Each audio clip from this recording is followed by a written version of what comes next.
It's Friday, March 28th, 2025.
Let's start off as we usually do by letting you know that if you'd like to support our show, then all you gotta do, one simple thing, one simple address, one place to go, baby, supportourshow.com. That's it. Everything is there, except for Schrodinger's code, which I still don't know if it works or not because nobody's told me, and I'm not going to bother to try it, but Ozone may or may not get you 2 months free on Libsyn, so try or try not that code at your either amazement and or disappointment or both, because you may find that doing this is miserable.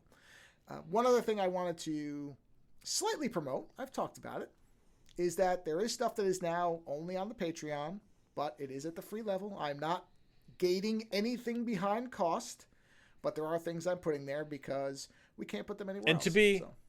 And to be clear, it's side effect stuff. This isn't stuff that we specifically were like, we should make this and put it on the no, like we just had nowhere else to really put it. That's the best place for it. Is there is a overload problem with some channel. Like you don't want to have more than one thing a day anywhere. And even on the YouTube channel, I don't know where to put anything anymore. There's so much of it now because I've been playing Stalker 2 and I'm posting those videos where I'm talking as I play that because I love it.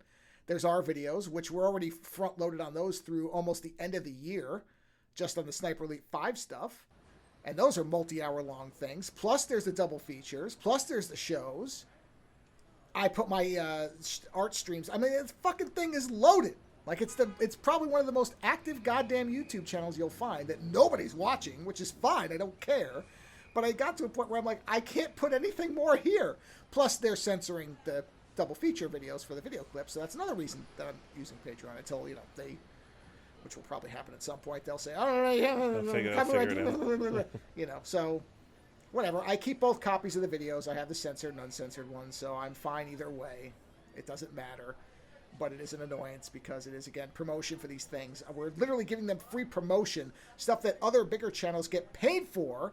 We're doing for free, and they want to block us because copyright sucks it. So, anyway, supportourshow.com. There you go.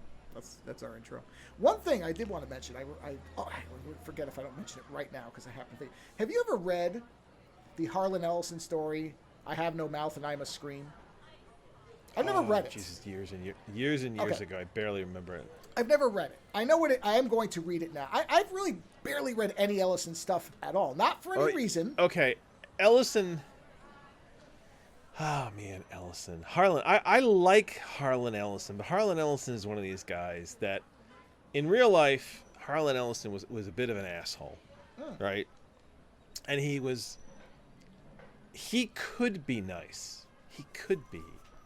But he could be a huge asshole. And he was one of these guys that, like, he was pretty sure that he was the smartest guy in the room, and sometimes he was the smartest guy in the room because he was very clever. It struck me as a Steve Jobs if Steve Jobs was a writer.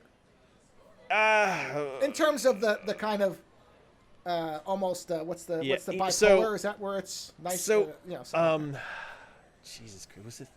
So I vaguely remember. So, but I have read much the same thing. Hold on. Even his interviews seem to give the fact that he is way all over the place. Associate of ours, who I will not name, worked in a project with him, right? Is this a visual associate of ours? I'm not going to get any more specific because I don't want to get anybody in trouble. Sure. An associate of ours did a project that Harlan Ellison was part of.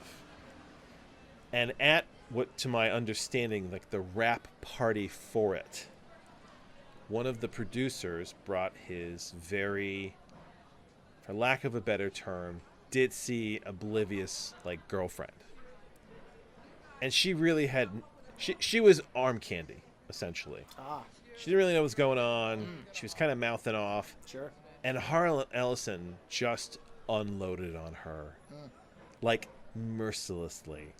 To the point of which that, like she basically, like, just ran out of there screaming and crying. At which point the producer apparently, like, apologized to Harlan Ellison and left. Wow. And I was like, that's some shit right there that the producer apologized. But I guess Harlan Ellison was kind of the source of the project, right? And I look at that and I'm like, okay, man, there's no need for this. I was like, you don't need to be that way. And that's always kind of the way I've come at Harlan Ellison. Yes, he is very smart, very clever. But there's an attitude to him that I don't need. You know, and I've read some of his stuff, and I think what for me is I don't think his writing is brilliant enough to warrant his personality. So, like, when I read him, I'm like, man, you're good, but you're not blowing my mind. Yeah. You know, there's authors that I adore. There's authors that I adore that I would accept some fucked up behavior from. Yeah. Right? But you know what? To my knowledge, William Gibson hasn't killed anybody, nor is he a pedophile or a rapist or abusive to women. Or to my knowledge, I'm hoping that, cross fingers, that, you know, I don't suddenly find out something really atrocious about him, you know, later on. It's only a matter of time, isn't it? That's the fear, right? It feels like that. I mean, Neil Gaiman. There you go. Oh shit, Ellison's dead. I didn't realize he died. Yeah. I didn't realize. Wow. So that's the thing, and there are writers like that. I might have told a story about Orson Scott Card. Like, I think Orson Scott Card is a really great writer, but he was a bit of a dick. Like, when we met him at a thing he did, he was a bit of a dick to us, and it was like a company of writers, and it's like, well, you know, you could have been nicer. He was so put out to be there. You know what I mean? Like, anyway. Well, I do see that one of his marriages ended within a very short time when he caught the wife smoking pot and said, "That's it." So, yeah, he seems a bit. Who? Harlan Ellison? Yeah. Yeah. So the thing. So Ellison, almost all of them ended really quick. So yeah, he seems. Was he really married 5 times? Yeah, 5 times. Wow. Oh, that's no. Something. And one of them was 41 and the girl was 19. Uh-oh. Yeah, so like I said, Harlan Ellison is a type. And so and the thing is, this is that thing when you're kind of a huge asshole in person, it makes it hard to separate. Especially, I have this most with authors now. It's hard to separate you from your work because I'm jacking into your headscape. Yeah. I am plugging into your personal philosophy and seeing the world through your eyes. And if you're a fucking asshole, you know, like there's plenty of writers I've read that were chauvinists and misogynists or any number of things, but they still managed to know how to kind of present themselves in a somewhat congenial manner. Do you know what I mean? Oh, you know what? Yeah. I said bipolar in jest earlier, but apparently he was diagnosed as bipolar. Oh, that makes sense. That yeah. now So explains. I did not know that. I just said that because I was trying to, you know, guess at what the. So he has some good writing, but when it comes to Harlan Ellison, I'm very take it or leave it. Well, yeah. I mean, I don't have any desire to read all of his work by any stretch, but there are these stories I've always heard about that I've just never gotten around to. Reading. Classics. Yeah, they are classics. Yeah. Yeah, I mean, the only thing I really think that I've ever actually ingested of his is the Star Trek episode that he wrote, The City on the Edge of Forever. It's really the only thing I know of where I'm like, oh, yeah, that's an Ellison thing. Oh, what was the one he did? Is it the TikTok Man? What's the one he did? I think it's called the TikTok Man. It could be. Yeah, I don't know. Well, that was a fun story. Is it TikTok Man? Let's see. Where's his stuff? Oh, man. Wait a minute. Oh, I was going to say, it said I, Robot as one of his credits. I'm like, wait, he didn't write I, Robot. Repent, Harlequin. Repent, Harlequin, said the TikTok Man. Ah, yes. It's a short story about Harlan Ellison. I'll tell you what, he did come up with some good titles. I'll say that. No, and the thing is, and like I said, he is a good writer. He is. It's just that, this is like Picasso. Like Picasso. Oh, yeah, sure. There's art of Picasso's I do like, but Picasso was such an immense mountain of an asshole. Oh yeah. That you're like, is it worth it? Is it really worth wading into this? Anyway. Well, the reason I bring it up, I probably will read this story because I am curious. This seems like such a downer that I'm curious. To be clear, I don't dissuade anyone from reading Harlan Ellison. The reason I bring it up though isn't for the story. It's because there was a video game made based on this, which may be one of his most pessimistic stories, based on what I know of it. Do you know anything about the story? No, I don't. All right, the basics. Like I said, I read Harlan Ellison, we're talking like late high school, early college. Well, this you would remember this. I would think, no matter how badly written, if badly written, it would stick with you. That this is one of those stories. So this is essentially a riff on Colossus: The Forbidden Project, which I reviewed a while ago. Now, I don't think it was inspired. I don't think it's that. I think it just happens to be very clear. I never said that Harlan Ellison was a bad writer. No. I'm saying this is a story that even if it was written like Rogue Moon, you've said Rogue Moon is not written particularly well, but it sticks. Oh no, with but you. The story just fucking kicks you in the balls. That's what this is one of those. So it's a Cold War thing where the U.S., China, and the USSR all build supercomputers to basically coordinate how they are going to fight World War III. Everything gets bad enough, World War III starts. They build these supercomputers. Again, this is very similar to Colossus. And the computers are underground, and they actually start to talk to each other. They get contact with each other somehow. I doubt it was internet. They wouldn't have had that then. But whatever, they have some communication line. And when they talk to each other, they realize that they were built to serve humans, to kill other humans, and they develop a singular consciousness that hates, this is the Terminator scenario, they're basically Skynet, that hates humanity. Yeah. And so they wipe everyone out except for 5 people that they take and put into cages and torture forever. They have made them unable to kill themselves or die. And so these 5 people they have selected to just torture forever. And what they do is they make them inversions of what they were in life to further their torment. For example, there's a woman who was sexually assaulted before everything happened. The computer alters her to make her desperate for sex. She will fuck anyone and anything, including men who will abuse her and then protect her like there's a cycle to it. All this type of thing. So it's basically an eternal torture, and it ends with one of these characters having been made into a blob that basically says the title of the thing, which is I Have No Mouth and I'm a Scream. So you read this story, you know what the story is, and you say, how do you make a video game out of it? Well, the original idea that Ellison had, the only reason he decided to make a video game out of it is he wanted to make it one that you could not win in, that you would lose no matter what. And he was talked down from that to make the good ending to defeat the computer as, what's the word for it, as difficult and archaically tough to figure out as possible. The endings that most people would have gotten would have been where, one of the main characters is the blob or takes the place of the computer and is now the torturer. Some terrible ending, like a downer ending. So this game was made. I didn't know anything about this. I happened to see a video about it, and it was such a fascinating idea to make into a video. It's a point and click from back in the 90s. This is an old type game. But it was remastered.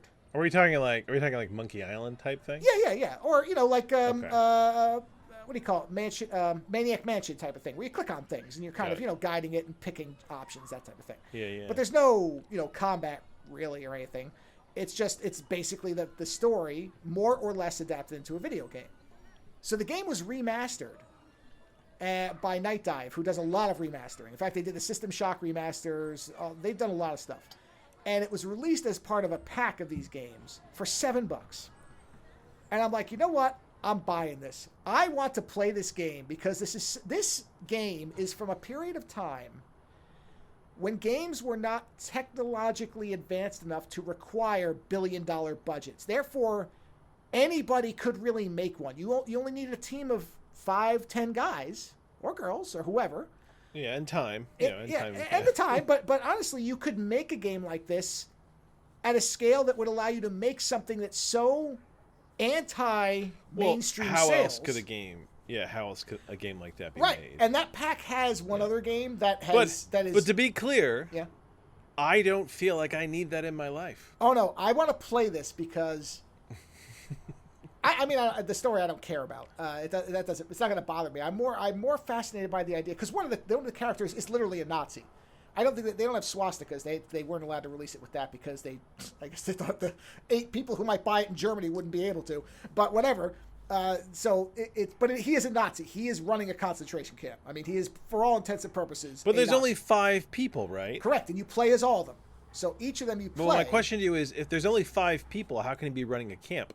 No. Well, he's being forced to relive it. No, he's being forced to. Yeah, it's a simulation. Yeah. So he's being made to. So there's only 5 actual people. There's only 5 simulations. Physically existing people, but the machine is able to do these things to them, and again, run like Matrix or whatever you want to say. Yeah. So yes, that's the idea. Is that they are made to relive things. Like in the case of this guy, he's reliving. And here's the thing, I've come to realize something about writers and artists in general, right?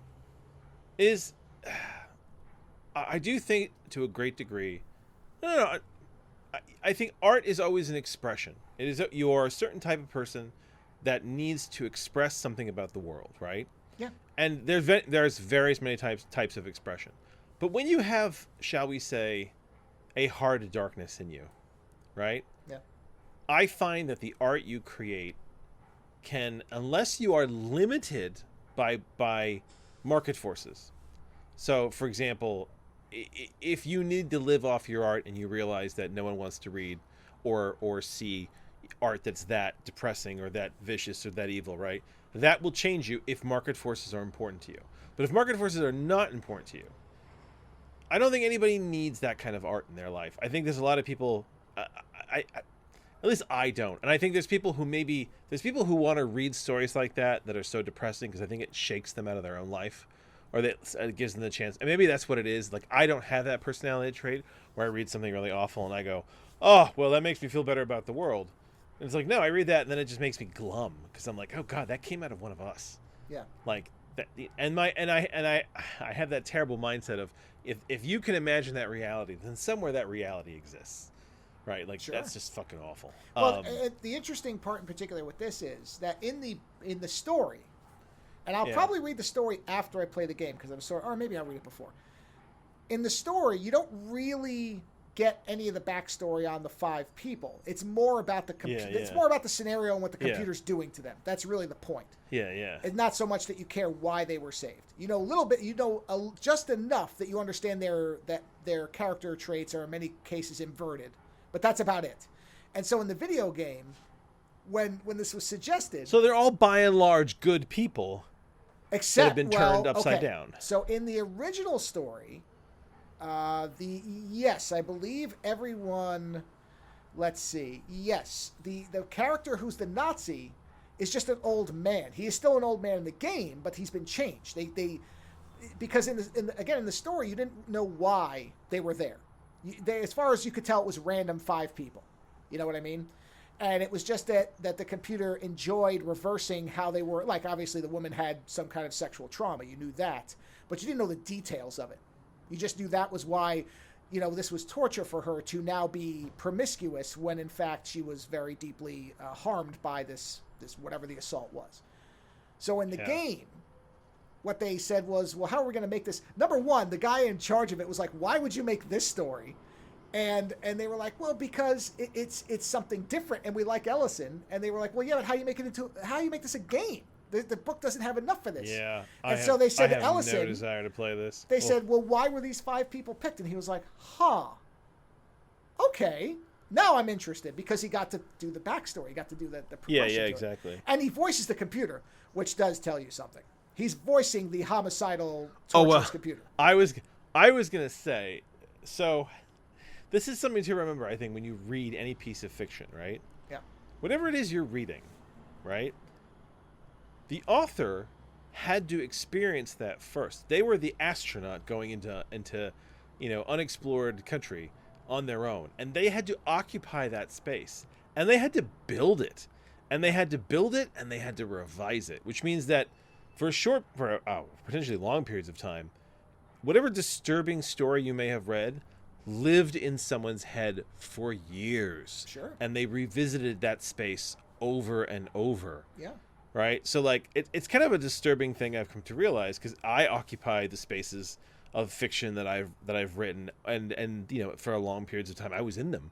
I was the only person in them. You know what I mean? So it's like a story this fucked up, and Harlan Ellison had to be there over and over again through the revision, and he had to be, you know, he had to be the computer. He had to be horrible, and it's it says a lot about us as a species, I suppose. Like, I don't want to say Harlan Ellison's a bad man, because there's plenty of people who write, you know, terrible things and are not bad people, right? And, like, you know, he never committed a crime, to my knowledge. I mean, he was a questionable asshole, like I said, but that idea that somebody had to birth that, somebody had to spend time there, and it's like it is a little bit disturbing. I'll give you that. Yeah. So the other thing is, the original version was basically censored because they were so disturbed by the Nazi stuff that they took out a whole storyline, which made it almost impossible. Well, you don't need that today, I hear. No, you sure don't. Not if you drive a Cybertruck, if you know it. Anyway, yeah, so they took this thing out, which made it even harder to get there's 7 endings. Yeah. So there's 7 possible endings. That's another thing. Before you go any further, I want to mention this really quickly, because it's now it makes sense. Yeah. So I went out today to eat with my family, and we were about halfway through the meal. My wife and my daughter took off to go check out Joann Fabrics, because they're going out of business, and you know, it's like a craft steal now, right? Because everyone's running in to buy as much art supplies as they can before it's gone. So my son and I were just kind of sitting there, and somebody walks by the window outside with like a big picket sign, and I see it. And I'm like, and, you know, at first you see one thing, and you're like, what is that? Is that a picket sign? Yeah. And then a second later, somebody walks by with a Ukrainian flag.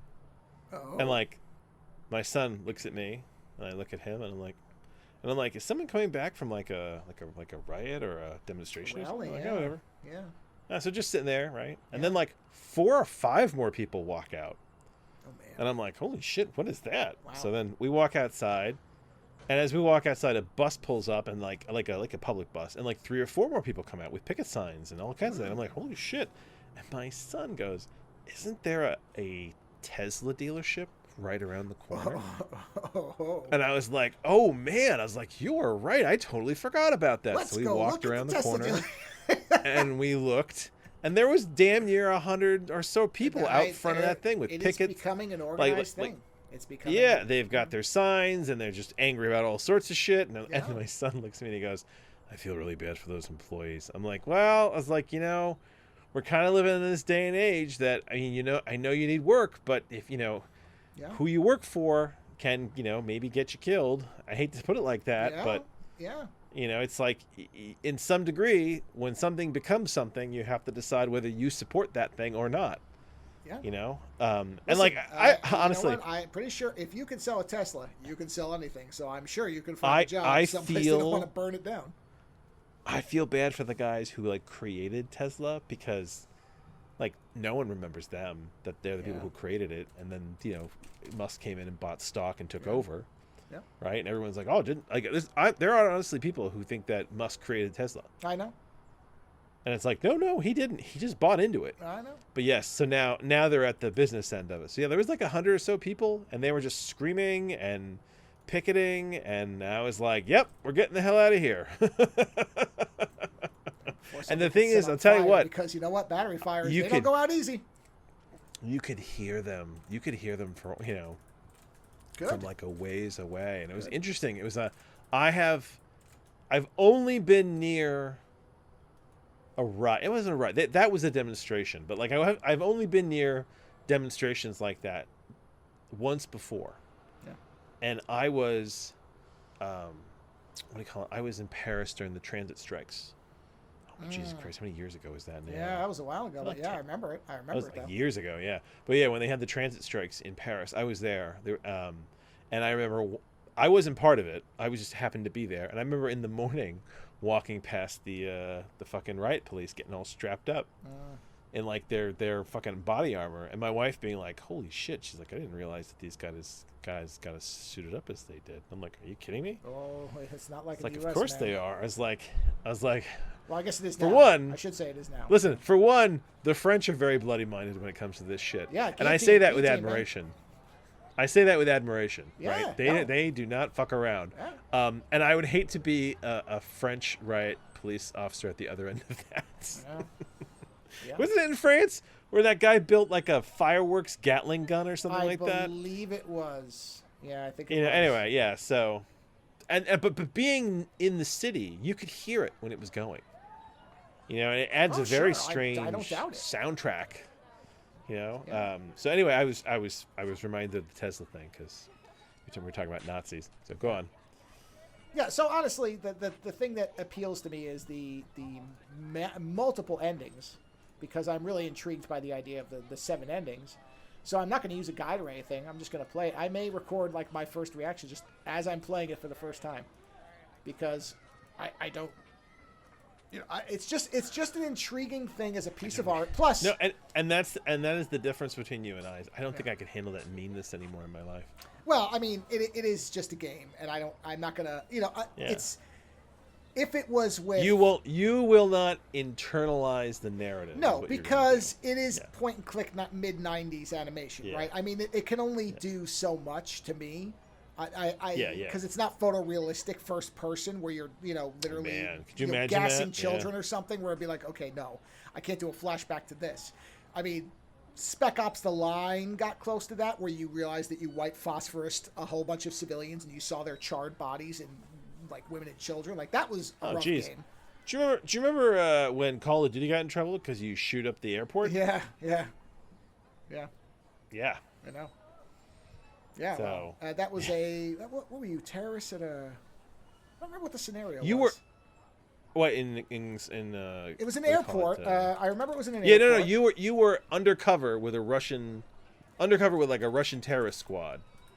Oh, that's what and it then was? the terrorist squad knew you were the leak, so they had you take part in this, and then they basically double-crossed you, shot you, and left you there to die, so that it would look like the Americans did it.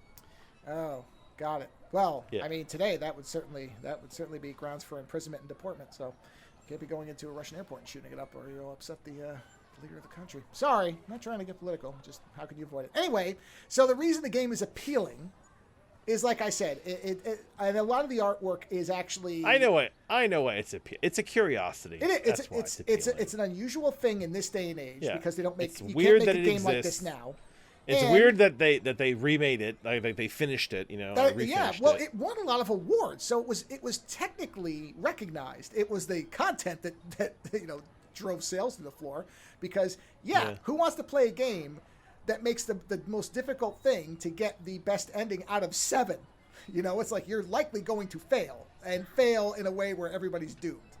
But also a lot of the background art. Yeah, you know what? Listen, what is the best case scenario to that story? So you kill the computer and you survive, and there's fucking 5 of you. Actually, I think the best ending is you blow up the computer and all of you. So basically all that's left is nature. Oh, and you all die, so you wipe it all out. Well, I think there so. You go. Which actually is not a terrible ending. Macabre. It's not bad. No, well, that's okay for me. I'm all right. To end, well, yeah, no, you are correct. To end your torment eternally, yes, that is not a bad ending. And leave the planet in the thrall of nature as opposed to people. Yeah, I'm getting more okay with that by the day. But also, a lot of the backgrounds were based on like German impression, like old kind of 30s, 40s film type of dramatic shadows and architecture. And I'm like, okay, yeah, all this kind of adds up to an experience that I played point and click games, but not, like Myst, like the kind of mainstream ones. Nothing that was a challenge in any way. So and then there's another one that's included in the bundle that I got, because that's not just one game for $7. It's like 5 games. Another one's called Harvester, which is essentially a shitpost of a game that is just so bonkers that it's impossible to even describe it. But if you ever see a video of somebody playing it, it is lunatic fringe stuff. But that's the thing, is like, okay, there would be a congressional hearing on whether children were going to go and shoot their mothers in their kitchens. And at the time, I'm sure there was too. But and video games were still in this weird space where You know what? I find that they were so angry about Leisure Suit Larry. Yeah. That they didn't have time to get pissed off about other.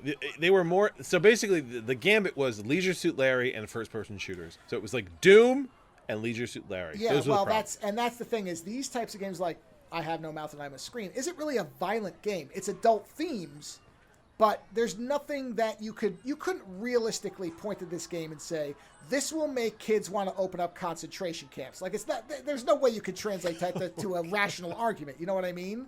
In fact, the game does make punishment the result of doing that. So it's not giving you like a power trip.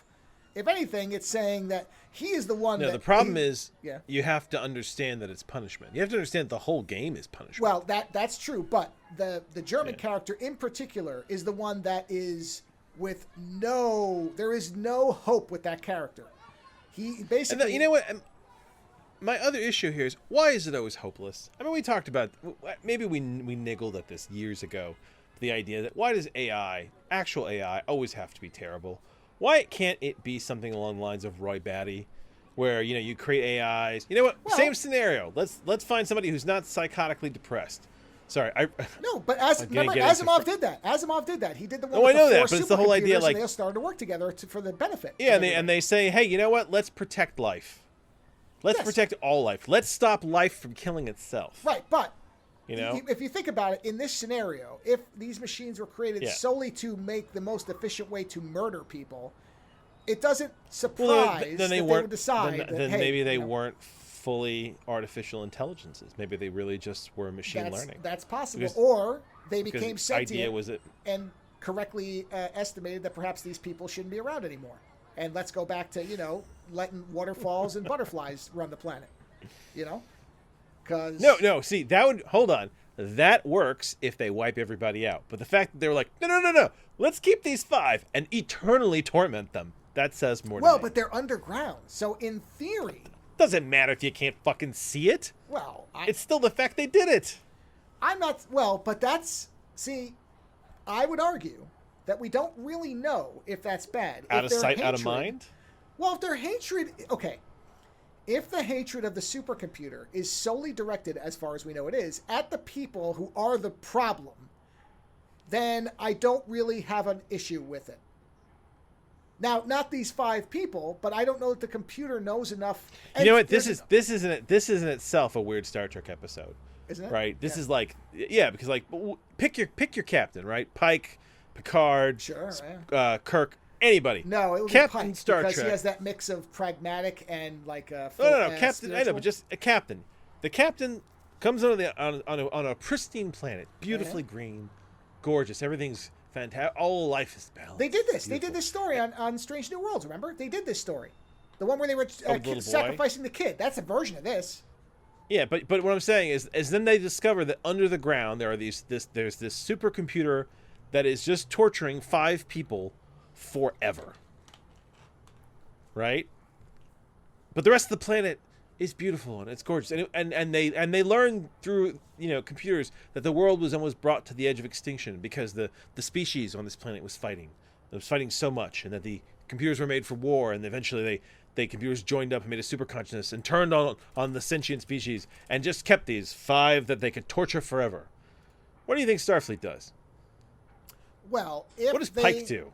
If they follow the Prime Directive, they do nothing. Oh man, you're gonna go Prime Directive on this. Well, I mean that's the you official and I Starfleet are Live. Different fucking Starfleet No. captains. Let me tell you. You're asking me what would be done right now if the captain follows the Prime Directive. They don't do anything. Now, if you're asking me, no, I'm just thinking. I'm thinking about you and I on the bridge of a ship. I'm going to make the call for each captain. Right? I'm going to go for each captain. Tell you who it is. Now, the scenario is that the surface is a utopia or it's a peaceful and positive. There's no sentient life, though. It's all just wildlife. Right. That's fine. Whatever. The surface is a harmonious ecosystem. That's the scenario. Yes. Underground, supercomputer, torturing 5 people, 5 of a race that created these computers to wage war on each other and devastate the planet. And almost wiped out all life on the planet. Correct. Yeah. Okay, so here's what it is. If it's Kirk, well, if all the prisoners are male, Kirk lets it go and he leaves. if any of them are female, he falls in love with one of them and destroys everything and rescues them. I mean, really. I'm not going to argue with you on that because, no, you know, yes, you're probably Of course, right that's on what that it would be. Yeah, right? no, So, you're right, yeah. So in his case, it depends on you're whether like, there's a sex object Wait involved. a minute. There's a girl in there that needs to have sex with everybody? We have to save because her. if they're all men... Get her on the ship. If they're all men, Spock argues for the logic of what happened, and basically he, knocks Kirk out and they leave. If there's a woman, he falls in love with her, and he then has to total the computer, get them all out, and then when Spock says, "But you realize you may," and have then she kills herself, Eden, right? And he says, "That's the price of freedom, Spock." And no, they stay behind. They stay on the planet, like they'll rebuild or something, or some of the crew will go with them. 5 people. Well, it'll be like Space Five Seed. people. They'll leave. Some of the crew. It would basically be stay. the planet would basically become a Starfleet colony. That's what yeah, exactly, something like that. Yeah. Right. All right. So that's Kirk. All right. So now we'll jump to Picard. Would be the next one. Picard. Oh boy. Picard and Riker and Troy go back and forth on it for a while, but I think Picard... Okay, first off, Troy would be crippled from the psychic torture, the energy of that torture. All right. Don't forget, Troy can dial down how much she's being impaired. Yeah, she would have to. They'd land on the planet, and Riker would be like, "Oh, that's really beautiful here," and she'd be on the ground she's going, basically "The pain, the pain." She's injecting from both orifices massively, and they're like, "Uh-oh." They don't notice at first. They just start to hear a noise, and they turn around. She's convulsing, and they're like, "Oh, put the magic towel on her so head." Really, listen. The decision's really down at Picard and Riker. Because she'd be out of it. Well, let's assume they put Juggernaut's helmet on her, and so she can talk, which would actually be a great. And she says, "Guys, there's 5 people underground, yes. and they've been tormented, and they're insane from the torment." And what she would say is that now the only wild card in the scenario is we're going to go by the book. If the scenario is that the 5 people spared were the architects of the World War, I think they all leave them. Yes, except but now you're injecting. No, and that's what I'm saying. But we're going to go by the book. Because earlier you were like 5 random people. No, that's me. I'm fine with it. But the 5 random people, Picard saves them. No question about it. Okay. So in the end, it goes back and forth. There's but listen, I agree with you. If these are the 5 people that architected the possible fall of humanity. Yeah. Then yes, they can stay there, but that's not mentioned in the original short story, right? I'm making sure that the outline. No, I know that, but I'm saying nothing like that is ever even insinuated in the short story. No, not in the short story. No, the game has the one Nazi, but that's the game. So by the book. Okay. If we do this by the book. So yes, I just want to make sure that the rules we're going by in case anybody says, "Well, what if they were?" No, we're ruling that out. That's not the case. Okay, yeah. So 5 randoms. 5 randos. One of which may be a child molester for all we know. We really don't know. But that's not the No, you have no idea. Yeah. So Picard saves them. Now, the interesting one, honestly, to me is Sisko. Sisko leaves it. He's like, "Nope, that's fine." You think Sisko would leave it? I think Sisko leaves them. I think Sisko decides that, much like in the episode where he allows a murder to happen, that, at some point you have to make a decision on what the greater good is. And the greater good is a planet living in harmony while 5 people that no one will ever see suffer.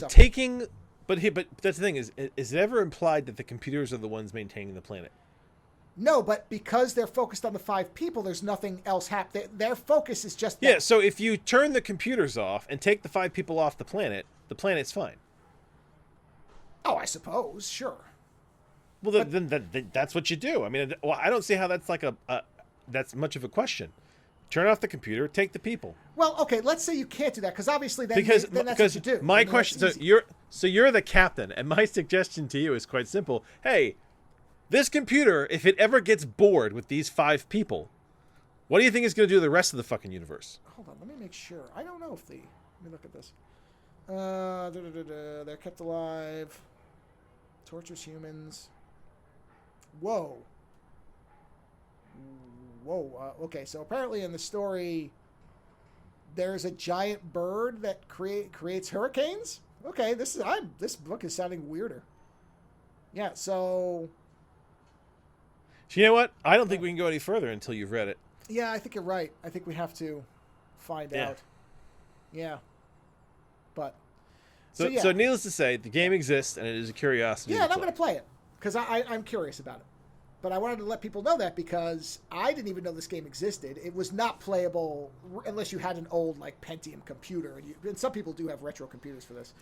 But it was not really playable. Now it is, and it's on Steam, and I bought it, and Harvester. I'm going to play Harvester too, because I really just don't know what the hell these games are. So let me know how you fare. Oh, you'll see. I'm planning to record it, because I think some of my reactions might be worth hearing. So, you know. You know what? I showed my kids Conan the Destroyer tonight. Oh. Because it's the only Conan that's PG-13. Somehow. And my son loved it, but my daughter was so unimpressed. Well, I mean, I told her, there's a big fucking monster in it. You should love that. And it's all practical. I mean, that's the other thing about that movie. You know what? I didn't realize this. Conan the Destroyer, I think, is filmed almost entirely in Mexico. I didn't know that, but I'm not surprised by it. Yeah, and like when you look at the landscape, you're like, oh yeah, that is Mexico. Okay. That is one of the last films that guy did, by the way. I don't know if you knew that. Who? The director of that film. Because it's not the guy who did the first one. Yeah, it's not the. No, I know that. I know that. Yeah. No, it's a completely different movie. Yeah. No, he basically. But I wanted him to see it. He retired. Because I wanted them to start to get a sense of like early fantasy movie archetypes that have then spun on. You know, like the barbarian, the warrior woman, the thief, the wizard. You know what I mean? Yeah. Like that movie is a cardboard archetype for like all these movies they're on. Well, let's put it this way. His last 3 movies were Conan the Destroyer, Red Sonja, and $1 Million Mystery. And every one of them was a financial failure. So you might imagine that's why he stopped working. $1 Million Mystery. And Red Sonja is a fun movie, too. It is. $1 Million Mystery had a $10 million budget. It didn't even make $1 million. So now you know. So Destroyer was a flop? Destroyer just barely, I think, was considered a success because they marketed it so hugely, drafting off the first movie. So even though, if you were to look at the budget, listen. The first Conan movie is a work of art. Yeah.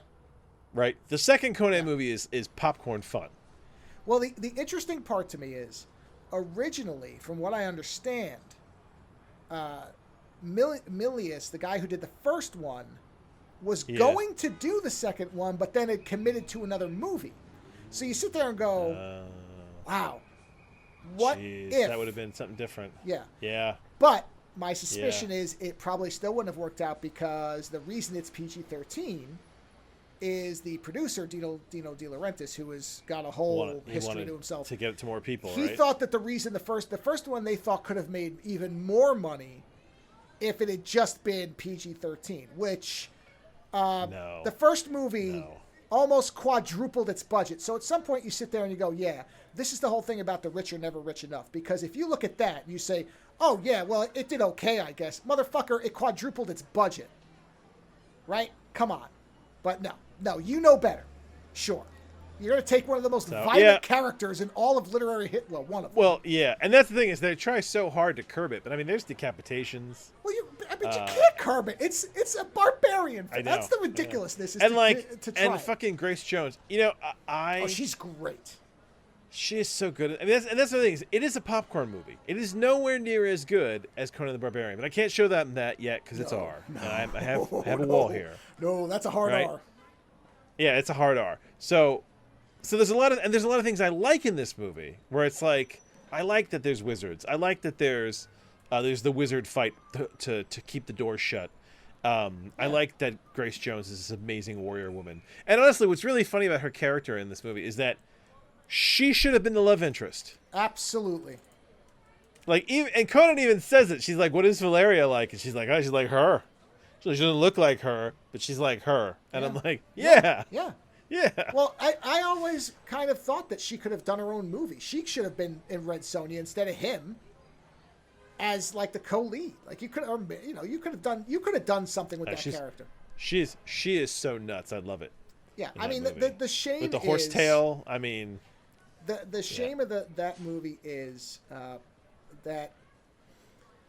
Well, there's any number of things, but the problem. There's a lot. Listen, there's a lot that doesn't work. Yeah, I really do think that you can't. They tried to have this middle ground with a character that does not have a middle ground. It just doesn't. No, and instead he kind of comes off oafish. Yes. And the whole idea with Conan is that Conan is a barbarian in that sense that he takes what he wants, he screws what he wants, he drinks what he wants, he kills, he takes, it's like it is a barbarian. There is an innate neutrality to whether he is good or evil. You know what I mean? Right. But the thing like is, in you're the right. first the movie, problem is he starts to come off a little bit like he's a fool, sort of. Yeah, and the drunk scene comes out of nowhere. Yeah, well, and and the thing is, he did get drunk in the first one, yes, but it was like kind of an explanation. In the first movie, when he gets drunk, it basically says, "Hey, when you get all the money in the world, it can destroy you." Yes. And that's the thing is, they get all the money and they drink and they wine and they party till they're basically falling apart, and then they get caught. Well, I also think that that there is a mistaken confusion between unintelligent and cunning. So you stoic. could be stoic. Well, stoic he's is stoic. But in other words, there's two different types of intelligence. Silent. There's cunning, and there's mastermind. Like those are different types of intelligence. So Conan is never supposed to be a cunning. He's a cunning character. Clever about. And I do love battle. that at the end, when they wake up the god, right? It's very H.P. Lovecraft. Like the thing morphs into a monster, it starts ripping people apart. It's a big, really weird-looking monster thing. If you'd gone harder into the more violent and more dark tones, that scene with the monster, you can imagine how much better it would have been if they said, "We don't care about the rating. Yeah. Do what you want." And it's not. And the thing about it is, it's not even Conan that figures out the horn thing. It's the wizard. Right. Rightly so. Yeah. Who says, "Hey, get the his weakness is the horn." Yep. So yeah, it's not a perfect movie, but it's still a great fantasy popcorn movie. And Arnold looks amazing in that movie. He spends most of it in a furry bathing suit. He looks amazing. Well, and I think you actually unintentionally did your kids a big favor, because you'd rather them see this first and then see Conan. and then see Conan and be like, holy shit. I don't even use the rest of the title. I just say Conan. I'm like, no, you know what I mean. He's intense. I just need to keep them away from the stupid the Jason Momoa version. Oh. Well, you know what? As long as they watch all the junk before Conan, who cares? Because they'll end and they'll realize, this is the good version. Yeah, but honestly, you know what really bothers me is I thought that Destroyer was far more standalone. And there are actually a lot of references to Valeria in it. There are, yeah. That's the only bad part. And because otherwise you could present it as a prequel and say, I know, right? Those happens before. No, but I do wish the original director had gotten hold of it. I wish they had gone for the R. I wish this would have been such a better movie if they had just gone for the R and let the director handle it the same way as the first one. Yeah, would have been amazing. Yeah, I mean, and especially with the likes of Grace Jones. And fucking the wizard and Will Chamberlain. Is it Wilt Chambers, yes, with a T. Yes, Wilt Chamberlain, yeah. That guy is tremendous. Oh, of course. I mean, man, he was 7'1". But the interesting part about Destroyer as well is the writers, the people who wrote the story, are both comic book writers. Jerry Conway and Roy Thomas. And Roy Thomas wrote many Conan comics. Yeah, and it's very comic book the way it's handled. There's little episodes in the movie that you follow one episode and you go to the next episode and the next episode. Yeah. Right. So that's one of the things where you sit there and go, well, the people who wrote it weren't the episode in the ice with castle, how to do the this episode stuff. In the tomb, the episode in the final episode in the palace. It almost would have been better as an anthology movie where it's just the adventures of Conan the Destroyer. And they just do those And the problem segments. is, I don't know who I would put in that role if they were going to remake it. Actually, there's one person I would put in that role. Who's that? There's only one. His son. His illegitimate son. Have you seen him? I've seen him, yeah. He looks like his father. He does. I was going to say, so or if the you guy grew his who hair plays out, Reacher, but which I've seen pictures of the guy that looks like a mountain. I don't know if he's a good actor. You know what? I'm not, watching. But... No. So I'm watching Reacher right now, right? Yeah. And I gotta say, he is kind of a stiff actor. Okay. Right. Yeah. But also, so. Like I said, I don't know anything about his acting. I'm just. No. This is a body. No, this is a physicality thing. This is a body thing, right? Yeah. So Reacher is very, very big. He's very tall and he's very big, right? Yeah. But he if you look at him, he is naturally a lanky guy. So he played Aquaman in the show Smallville. Oh, that's that guy? God, I didn't even recognize him. That's that guy. Yeah, no, you wouldn't because he's fucking huge. My he's God, like he's 5, like 6 a different times. person. Yeah. And the thing is that when you see him moving around in the show, he is incredibly stiff in the hips. Yeah, he can't be like that. Like he has kind of like he doesn't feel fluid. Honestly, I said to my wife, I was like, when he moves around, I was like, there is this stiffness in him. Like he can't handle his own size. Yeah. Right? Whereas Arnold, man, he's got a lot of hip movement when he's when swinging when you it's see amazing. Arnold swinging that sword, he is so dynamic in the way he's moving. You forget it until you really pay attention. For someone to it. that big, yes, yeah, he is like there's just a smoothness to the way he doesn't feel massively stiff in the hips. No, like he feels like he could haul ass. Yeah, no, he seems like probably one of the most physically threatening people that could be walking the planet. Yeah, in that respect. Yeah. I mean, and the thing is, I've noticed the Conan this character. You understand why it's like, oh no, you don't want to. And everyone knows him. Yeah. And in a lot of modern actors who get jacked, so not the people who are like career jacked. So like Dave Bautista. Sure. Bautista was a wrestler, and I actually have a lot of respect for wrestler physique over Hollywood physique. That's a hell of a lot of athleticism. They have to. And move. I know that there's drugs. I know there's all kinds of, but at the end of the day, these guys you still have to be able to be jumping and get thrown and move around. Yeah, they have to be jacked, but they have to be agile enough to jump and flip and spin around, and so there is a different kind of physicality built into that. Whereas when you just need to look good on the screen, it's the whole Chris Hemsworth when he wanted to be Thor. They were like, we need you to get jacked. We need to just get you sexy jacked. And when you look at him, really what they did was they built up his chest, his shoulders, and his biceps. Right? You never see him with his pants off, and his abs. They basically just left him skinny, so he's got kind of just like a washboard thing. It isn't until you see him later on, where Chris Hemsworth suddenly got really interested in fitness, that suddenly in the last Thor movie, where they fucking you see him totally naked. Well, not totally. I guess there isn't full frontal Thor. No, you don't see little Mjolnir. Where you look at him and you're like, Jesus Christ, that guy looks physically amazing, head to toe. And it's that kind of thing where it's like, yeah, that's because Hemsworth now is interested in fitness. He's interested in longevity. He's interested in being dynamic. Honestly, Hemsworth now, if he got jacked enough, now you know what? He couldn't because he's too funny. I couldn't see him as Conan. Well, he'd have to really he's always work at regressing. He's always going to be too Thor for me. I think it's what it's going to be. He does have an. He was pretty good in it's the thing. Furiosa, but even there. Oh, yeah. But like I said, it's a different kind of physique. So when I see Reacher, you're talking about athleticism versus musculature. Yeah. So when I see Reacher is hugely jacked, but the guy is stiff as hell. And you know what? Hold on. I want to show you this so you can see what I'm talking. So this doesn't just sound like I'm being crazy. Hold on. Because all I need is for you to see a clip. No, I know exactly what you mean. I just never seen the guy doing it. He just has this really, really stiff way that he walks. All right, hold on. This might be it. Let's see. No, don't give me that. Nope. Jesus, I went to YouTube. Here, I found a clip thing of him moving. Hold on. Of him apparently, you're not the only one who's. This is called. Look at how weird Reacher moves. Okay. Hold on a minute. Yeah, he's very tight in the hips. God, Jesus Christ, that guy.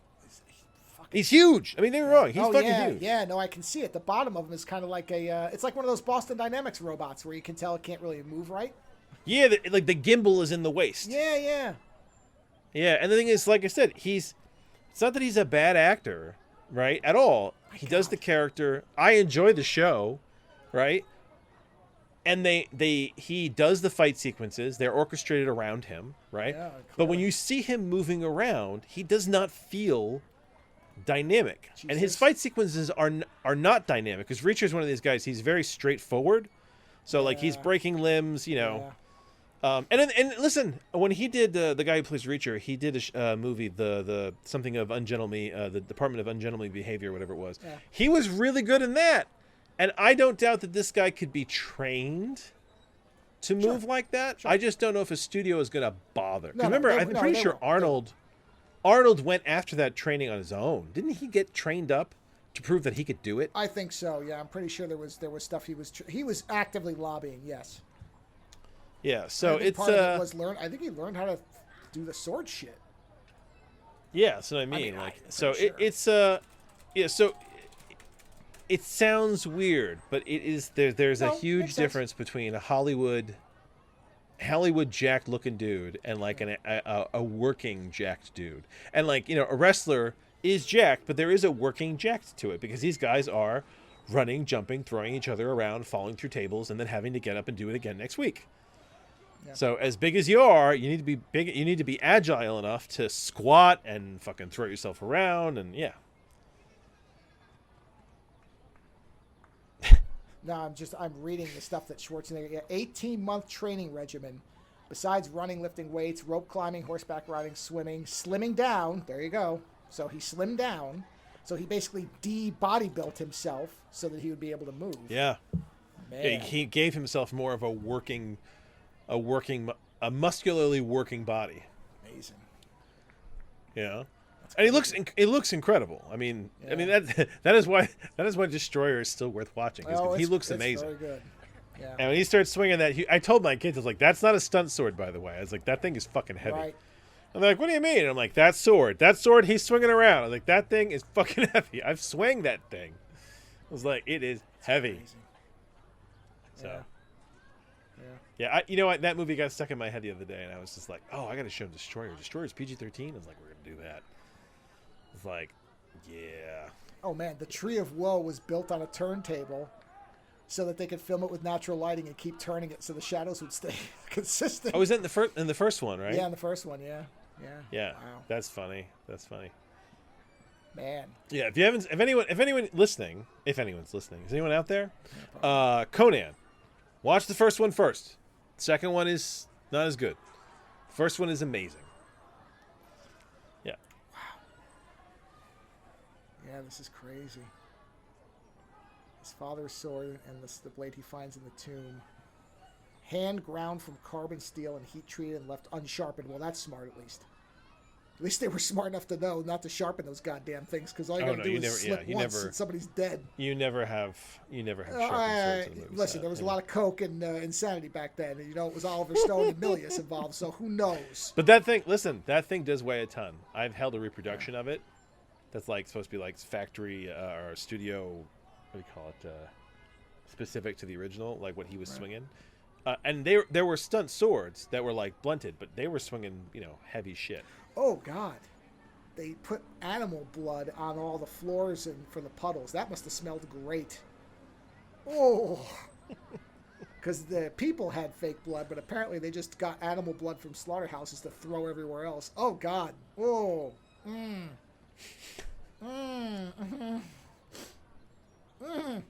Okay. Oh. Yeah.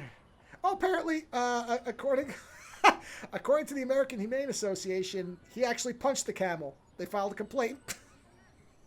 Oh, God. He hits it again in the second one. Well, I assume that one they probably did a better job faking it, you would hope. I didn't see a complaint about that one. Well, anyway, great. It was a different age. Oh, boy, was it. Let me tell you. Yeah. She was like a Valkyrie. She sure was. Yeah. So, and that's kind of the Destroyer. Well, I'm glad they enjoyed it. That would indicate that they would at least want to watch the next one. Or the first one, I guess. I got to figure out. And honestly, I think my daughter was annoyed. She wanted to see the first one. And I was like, I can't show it to you. Yeah, I mean... You know what? I actually found a really good way, though. Did I tell you how I explained to them what rated R was? Like, how... No. Okay, so when we were in... I think I told you this. When we were in London... No nipples. We went to... when we were in London, I said we went to the War Museum in London. And we took them to... when you're there, there's the whole thing. There's a lot of the War Museum is World War II, right? The upper floor is a whole exhibit about the Holocaust. Basically, what it is, how it started, who these people were, the death toll, what it meant. I mean, it's made to disturb you because it's a disturbing topic, right? And I told the kids, like, this is going to be heavy. But you need to kind of walk through here. It's like, and we said, listen, we understand if you don't want to linger. But you need to understand why this is so bad. Especially here, right? Like, because in fucking Germany, they started teaching the Holocaust in, like, elementary school. Yeah. So we walked through there, and they were disturbed. They were, like, actually very disturbed by it. Because it is a immense, evil human action that you know, it's unfathomable. So when I'm talking about rated R, I'm saying, listen, guys, you don't know what's going to disturb you in a movie. And I say to them, remember how you felt after you left the Holocaust exhibit? How, like, you almost couldn't process it? And they were like, yeah. I'm like, that's rated R. Yeah. It's not always rated R. You're not always going to be disturbed. But it can be. But the thing is, you don't know when you're going to get that thing where you're like, oh, God. Like, that's terrible, you know? And it is, because when I was a kid and I was watching rated R movies that I wasn't supposed to, there was shit I saw every now and then really fucked me up. You know? Where you're sitting there and you're like, oh my God, is the world really that terrible? Yep. You know? Correct. Yeah. So it's so that's how I explain to them rated R now, where I'm like, you know, it's like Schindler's List. Schindler's List is a disturbing movie. It's meant to be disturbing on purpose. Need hey, to watch it again. Watched it once. This is bad. Yep. Don't let this happen again. Right. I mean, everybody should have to watch it, but I'll never watch it again. I mean, it is a work of art. It is, but it is a I don't need to watch it again. I mean, it's too depressing. Oh, yeah, no, I get it, yeah. Even more so when you realize that there's people who think, you know what, it wasn't that bad. Maybe we should bring that stuff back. Oh, it's just propaganda. That's right, yeah. Just a Roman salute. That's all it is. He's pointing at a bird. Oh, wow. You went Roman salute. He's pointing at a bird. So I saw that. Guys, there's a bird over there. Guys, you see it? Right it's over there. I'm going to point with all 5 of my fingers angled in the same direction. I was about to say, I'm going to point with all my fingers. That's how intensely I know there's a bird over there. I mean, you know. Yeah. You know what, though? I will say this. It is amazing that Ray Fiennes, as an actor, can play as despicable a human being as he played in that movie. Yeah. And then go on to play, like, happy, friendly characters in other movies. Like, that's how good he is. Oh, he's great. That you're just like, yeah, it's good. No, I mean, that's part of the reason I don't want to watch it. Oh, speaking, you know, by the way, if you want to talk about going back to physicality, right? Mm-hmm. There's a movie that Ray Fiennes has coming out right now, which is about Odysseus' final return home, right? Oh, so the Odyssey... Yeah. So the Odyssey is basically, you know, Odysseus is returning back from the Trojan War, and then he pisses off Poseidon. Is this the Matt Damon one? Is that this one? No. That's the other different one entirely. Okay. So then Odysseus is stuck at sea and has all these little misadventures, and he becomes the lover of a demigod for a short time, and he goes to all these islands, and he has lots of adventures. He goes to the underworld, all this shit, and eventually, on his own, without any crew. He gets home, and when he gets home, he realizes that his wife and his home, the house is full of suitors who think that he is dead and basically want to marry his wife and take over his... Isn't that the one where he secretly enters the challenge to beat them all? Yes.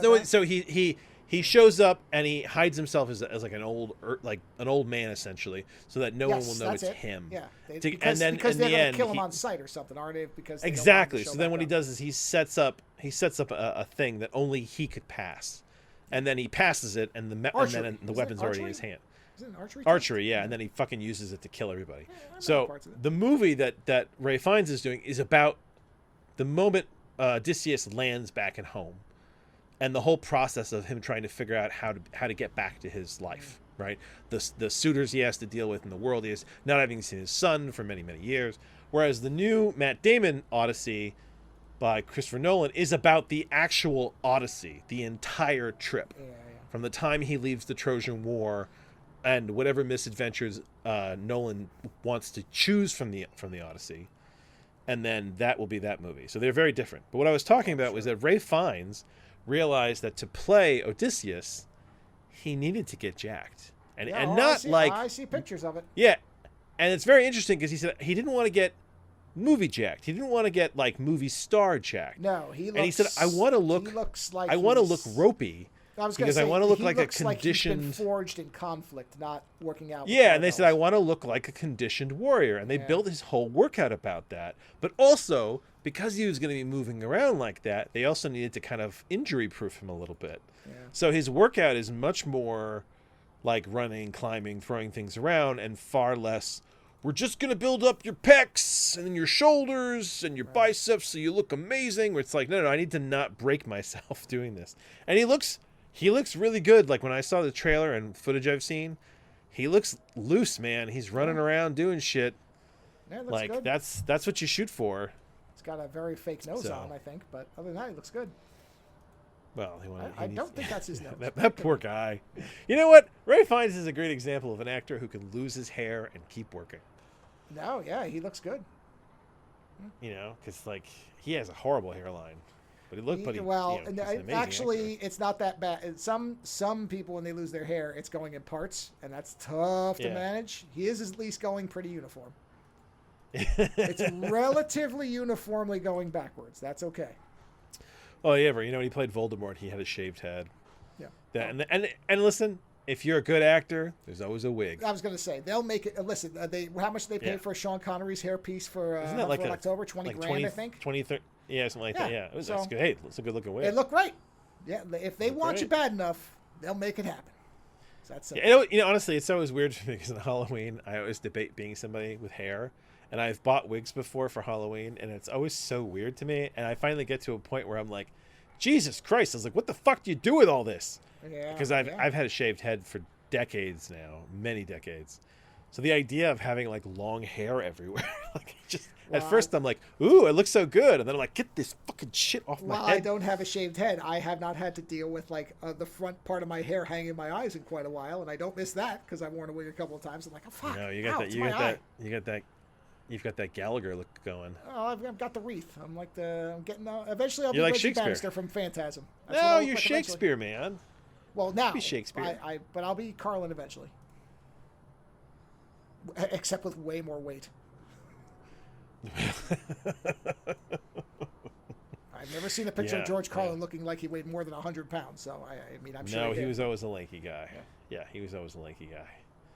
You know, cocaine's a hell of a drug. I looked like him when I was young, and not since then. And he is the inverse, I'm sure. Yeah. There you go. So yes, Hollywood fit can look fake. Yeah. Oh yeah. You know, I mean they are jacked, but it's your ability to move. And you know what? Movement does play a thing because I mean.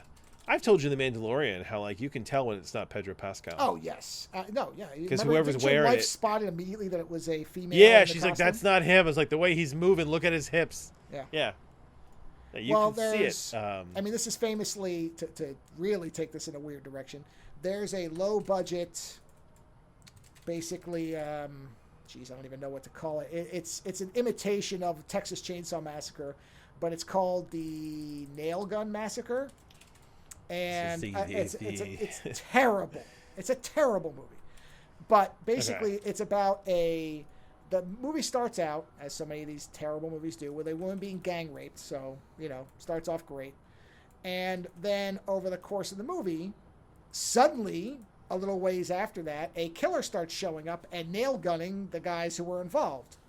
And when you watch the movie, the person is clearly a female. It's just very obvious. The voice is being modulated, but it's a person who has a very prominent kind of area where the hips are. I mean, it's very clear that they had a female actress. I don't know if it was the main actress, but they had somebody who was a woman in the costume because, and it makes sense with the story. Well, yes, she would want revenge. Yeah. Well, then it turns out to be this guy who's about 2 feet taller than the killer has been the whole movie, and isn't at all built like it to be the twist. And it's stupid because obviously it was a woman. I mean, come on.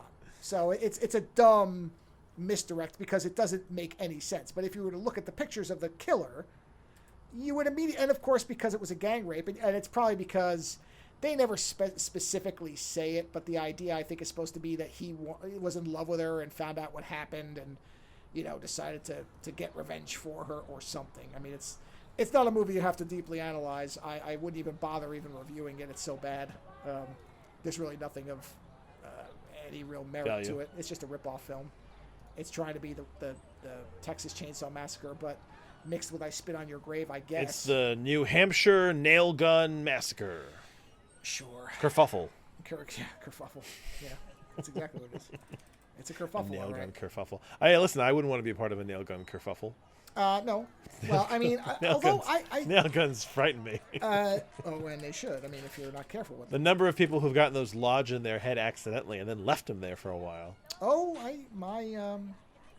my uncle put one into his forearm and it split the bone. They had to pin it back together. He wasn't paying attention. So. Oh yeah. Jeez, yeah. Yep. God, nail guns, yeah. It's easy because apparently it didn't hurt, but still, yeah, you're just going along. Especially, if you're just putting drywall up, you're just kind of, you forget about it. It becomes like a trance. It's like ba-doom, ba-doom, ba-doom. Yeah, until you hit metal and it ricochets, yeah. Or until you go to pull your arm off and it won't move. And you're like, is that going all the way through my foot? The hell it is. Interesting. Yeah. But I don't think I don't think you can actually fire nail guns like that. I think they have to be pushed against whatever they are as a safety feature. Okay. That's what I kind of remember about. I hope so. I remember my dad saying that when we watched Arachnophobia, when he fires the nail gun. Oh, okay. So you have to hold it directly against their head to shoot it through there. I'm not going to say there are no nail guns that won't fire that way, but that's basically like a gun then. So I think the idea is you have to put. That's why you see when people use them, you see them like slam them against the wall and pull the trigger. It's because you have to trigger the pressure. So in Arachnophobia, if I remember correctly, he like cocks it like a gun where he takes that safety plate and he goes like, and then fires it. My dad's like, that's not how a nail gun works. I remember he said that. He was like, that's not how a movie. Yeah, I know. It is. I mean, plus he had an awfully great aim to hit a goddamn, even a large spider with a nail. Yeah. Like that. So yeah, there's. Yeah, I mean, unless you were just machine gun firing it across the room. But wouldn't that be something where you're wearing a belt and you're just firing nails? I mean, it's a neat idea. Oh yeah, a nail Gatling gun. Oh god, that. Well, that was if you remember, Quake had that. Quake had a nail gun. Yeah, the nail gun. Yeah. I mean, that's it's a great weapon. I'm just imagining how horrible it would be to hit by like 20 or 30 of those, just nail you to a wall. Well, it's like the Cactuar in Final Fantasy, hitting you with 10,000 needles. Same idea. There you go. I wouldn't want to be on the. Oh, I finished Stranger Things, by the way. My kids and I finished the first season. Oh, okay, first season, got it. The first season. Yeah. No, I've got them on a drip, man. I told them, we're not watching Stranger Things now for a week. We're gonna wait before we watch the second season. Sure. It's like there's not enough episodes here. I was like, I'm trying to be the anti watch it all at once dad. I'm like, no, the anti-binger. I was like, we're gonna string this shit out, guys. It's like you watch one episode like every 2-3 days, and we'll just we have plenty of other shit to watch. I've got like a list of stuff that's kind of cycled for us. And listen, you know what? I'll do this as long as I can, while they'll still watch shit with me. Yeah.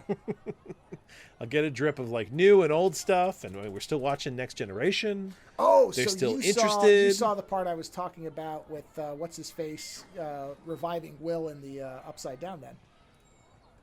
Yes. With his daughter. That's a great. Like David Harbour is really good in that. Listen, David Harbour is very good. I like David Harbour. I just wish he was in better movies. I agree. Yeah. I wish he hadn't played thing Hellboy. with him is that.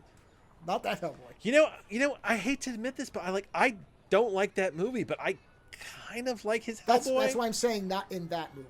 Not in that Hellboy. I wish that he played a younger Hellboy in a Del Toro movie. Yeah, the only good thing about that movie is that Mila's in it. She's great, but she's all sort.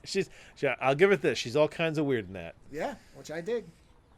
So, that's the only good thing I can say about that movie. Really. Are you going to see the new one with her and Batista? Yeah, I read it was really good. They said, no, this is what you want. Did you? This movie is off the wall bonkers. It's not necessarily good, but it's something different. And I'm like, all right, I'm in for that. It's bonkers. Hey, listen, and her husband is directing her yet again. Well, it's two people I like. I like her and I like Batista and so, Emilia. Yeah. Hey, listen, sometimes he does good movies. There are Resident Evil movies I do enjoy. Was it the first one and the third one? What's the one in the desert where they find all the clones? That's the third one. The fourth one? Nah, third one. Third one, yeah. Second so the one first Nemesis, one and which the is a shame that they botched that because I love Nemesis. Yeah, no. The first one and the third one are amazing. The fourth one is the biggest piece of shit because they fucking dumped everything that was amazing about the third one in the first fucking 5 minutes, those bastards. Yeah. They should have had a whole army of Milas for as long as humanly possible. I'm more. I think the one I'm most annoyed at is the second one. I really get annoyed at the second one. Because I think Nemesis is a great villain, and I appreciate they made a rubber monster, but they didn't make a good rubber monster, and then they put it into a bad film. Yeah, and he moves horribly. Like, yeah, it's not which scary. in the game he's not like. Yeah. Actually, this goes right back to your original point about the Reacher thing. In the game, Nemesis is moving, like he's running. He is Conan. In the movie, he's Reacher, where he's just boom, boom. He's RoboCop. He's moving like RoboCop. Yeah. Which is not what if that had been in the game, you could at least chalk it up to, well, they were faithful to the game. No, in the game, he will run at you and run fast. Yeah. Like, it's tough to evade. No, the thing is that's why when they do CG Hulk, I like CG Hulk because CG Hulk can move the way that Hulk is supposed to. You know what? I don't often say this, but a CG Nemesis would have been better. I think so. And at least not then, but now, yes. Yeah. Well, okay. No, even then, if what they had done... All right. If I can go back and say, here's my piece of advice, everybody. Still have it as a person in everything but the exposed shoulders and head should have been practical. Put a green mask on the head and everything, and you CG in the monstrous face, and let the guy run. Let him run around, let him be threatening, let him chase. It probably wasn't easy to do that wearing that thing on your face because you can't see. They probably didn't. No, I think it was the suit in general was just probably too big, and because the guy, like, it's a big padded suit, you know. Well, that's why I'm saying you CG kind of the Nemesis parts, or find the biggest jack dude you can find, and just put the mask on him. Yeah, or you could do that too, but I think you could just enhance it without putting all the stuff you know how big that guy Reacher is? Yeah. In the current season, there's a guy who's like a foot bigger than him. Is that the guy with the dark hair and the beard? Yes. I saw that clip. Yes, that guy I was about to say. I saw that clip. I was like, holy shit, they found somebody bigger? And it's from the book, apparently. There was a guy who was bigger than him. Well, then I remember that the Nordic countries exist, and I'm like, oh, yeah, that's right. Of course. It's fucking goddamn yes, where big 13th motherfuckers Warrior come shit from. over there. Got it. Like, yeah, all right. Yes. I'm Conan the Cimmerian, from the land of the big motherfuckers. Yeah. Yeah. That's every time I see people like that, and I'm like, wow. Then I'm like, oh, yeah, that's right, because, the Nordic countries still exist. Yes, of course, yeah.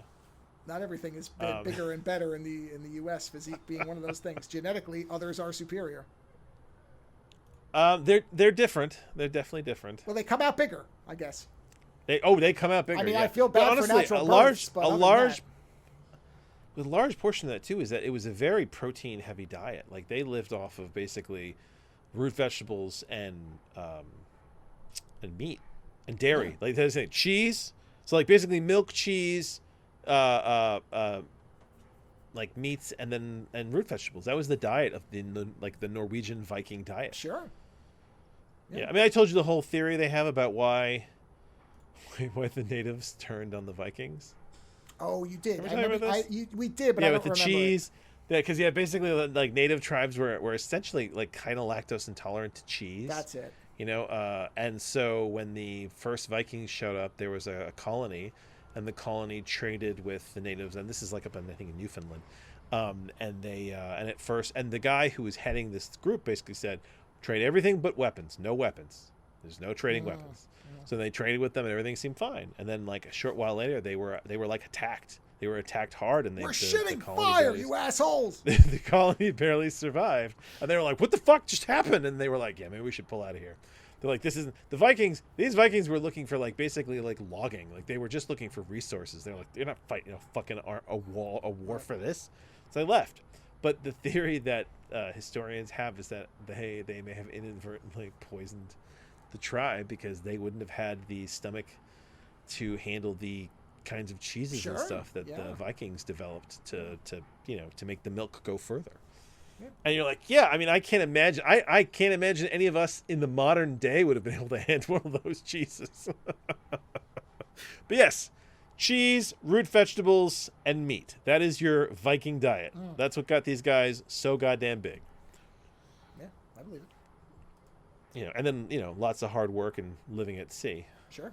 Honestly, what I'm really impressed about those guys with is that they were able to survive in those boats and not just vomit their brains out constantly. Yeah, it sure doesn't look fun. Because I've been in a Viking boat before, in like a river, and it is sway-y. Right. And the thing is, like, I'm not someone who gets, I don't get seasick easily.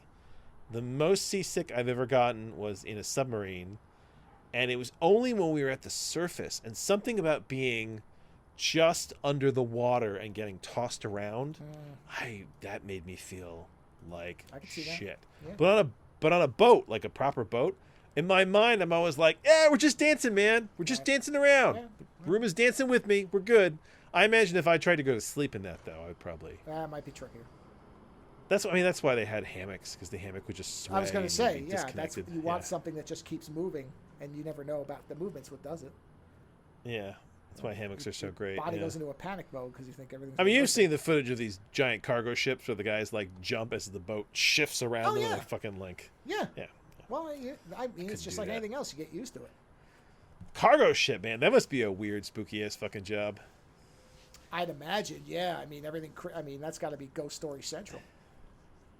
Ghost. I mean, that's got to be everything, and not just ghost stories. That's got to be everything Story Central. Well, I mean, yes, obviously it's just, the tribulations of the sea, but also the idea that you can understand why they believe in these mermaids that will kill you at night, and when you're looking out into the blackness and there's just nothing there except the howling wind and creaking cargo and everything. And then a rogue wave, comes from nowhere and knocks your hurricane boat sideways. Manifests out of nowhere and just flips the whole boat over. Yeah, exactly. You turn around, there's a wall of water coming at you, and you're like, "Oh, yeah." So I have a lot of respect. I have a lot of respect for Vikings. Yeah, man, that's anybody who does work on a boat in the sea, that's anywhere where you are at the mercy of the ocean, which is a lot of the ocean, really. Yeah, it's like you said, it's kind of the same thing as wrestlers, and a lot of people look at it like, yeah, it's all fake, so they're not really athletes. Like, oh, the fuck they ain't. They are. No, listen. The story is a story. It's a screen. It's a story they made up, and they know everything's choreographed. But listen, but you watch somebody get thrown from the top of a cage to a table. Stunt guys. That shit isn't fake. These guys take falls. These guys get set on fire. Yeah. These guys spin cars and go into these giant crashes. Mm-hmm. It's real for stuntmen. It's real for wrestlers in that respect. Yeah, it is. You can only pad and adjust. It's so much when someone jumps off a steel cage onto like what looks like asphalt. Yeah. You know what I mean? Like, I agree. Or what was it like the concrete? Well, it's concrete. I mean, usually there's something there, but still. Yeah, but it's like they have to know how to take the fall. Yeah. Are they punching each other over and over? No, neither do stunt guys. But sometimes they do hit. Yeah. I agree. I loved wrestling when I was a kid. But like, Hulk Hogan years. Well, yeah. Well, before you realize how over the top, what do you call it? It was pretty over the soap top. Opera. No. Dude, I went to once you become embarrassed at some of the plot lines, it loses some of its luster, I think. Yes. Oh yeah. But like as a kid, I think I went to 2 WrestleManias. I think. I went to not a WrestleMania. I went to a wrestling match, and it was a nuts. I went to one. I went to one WrestleMania. Yeah. No, I never. I went to a normal wrestling match, but I went to a WrestleMania. I went to a wrestling match in Madison Square Garden. That was fucking awesome. And yeah, like as a kid, this shit's fucking amazing. Oh, absolutely. Yeah. Like Hulk Hogan is the size of a mountain. I mean, a lot of he flies through the air. Even the guys who don't look like they're in shape are the size of mountains. Oh yeah. So you remember? Was it Jimmy Fly Snuka? Jimmy Superfly Snuka. That's correct. Yeah, Superfly. Yeah, that guy looks so tiny compared to the people he's wrestling with, right? Yeah.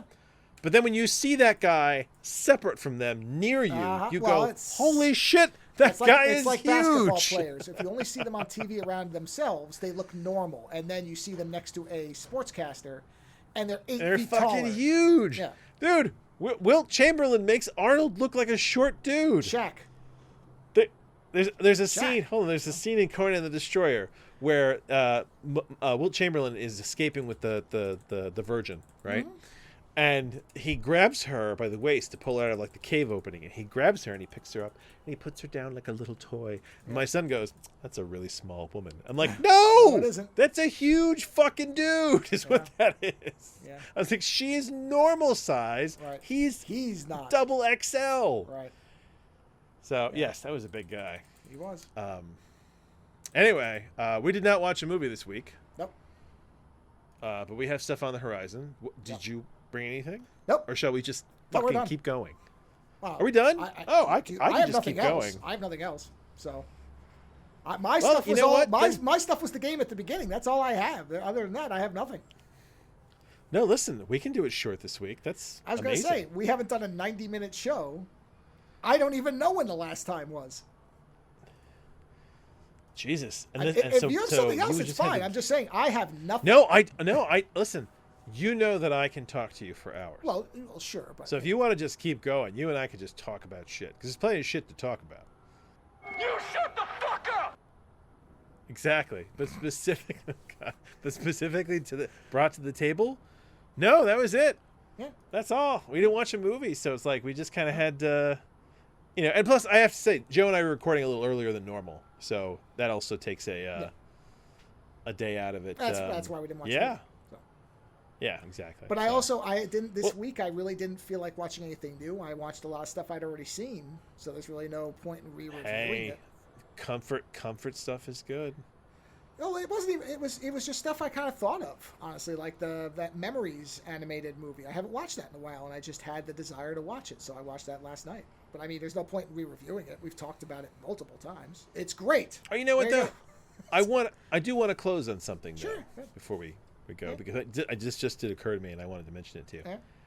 Dude, have you seen any of the stunts from the last John Wick movie? I haven't seen it yet, but have you seen any of the stunts from that movie? I saw one a while ago where it was like a promotional clip. Yeah, I saw one of them.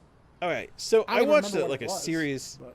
I watched a series of clips about all the different kind of the big stunt things in that movie. Sure. And the thing is, one of the things I loved about the first John Wick movie is that it all felt very practical. There he was doing the stunts, he was running around, he or someone looked like him was doing all these stunts with these people, and it was practical effects. It looked cool. You can see what's going on. It wasn't that thing where they throw the camera around, right? And I saw this stuff in the fourth movie, and there's a whole sequence in that movie where it goes top down and basically just turns into what are those the video game that you and I played, the twin stick shooter? It turns into a twin stick shooter with him. Okay. Right? There's a whole sequence, right? Okay. Yeah, it is very, and you zoom out and you can see all the rooms. I mean, it literally looks like a twin stick shooter. And there's a scene where he goes out the window of a building, third, fourth floor, something like that, and you see him hit a truck and then roll across the asphalt or the road. And I looked at it and I'm like, dude, he's dead. I'm like, he's fucking dead. I was like, and that doesn't look practical. That looks like you CG'd it. Sure. I was like, and he's fucking dead. I was like, and I think that's what bothered me. It's now I kind of don't want to see the fourth one because I'm like, did you guys lose your way on this? Did you just feel like we need to keep upping this and upping this? And it's I know, but it's the practical stuff that endeared those movies to me. I love the second one. Even the second one, they pushed the envelope a little, but they still did it in kind of a realm where you could almost see it happen. But the fourth one feels like superhero shit.